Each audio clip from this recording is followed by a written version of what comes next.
মুসলিমদের প্রথম কিবলা মসজিদুল আকসাকে উদ্ধার করতে বিশ্ব মুসলিমদের ঐক্যের বিকল্প নেই। মুসলিমদের ভেতরে মতপার্থক্য আছে, তা নিয়ে ঐক্যের আহ্বান জানান ধর্ম উপদেষ্টা আ.ফ.ম. খালিদ হোসেন।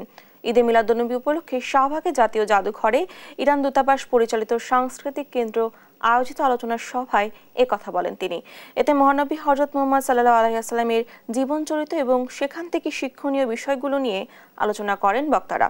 ফিলিস্তিন সহ মধ্যপ্রাচ্যের দেশগুলোতে মুসলিমদের বর্তমান অবস্থা তুলে ধরে নির্যাতনের বিরুদ্ধে ঐক্যবদ্ধ হওয়ার আহ্বান জানান তারা।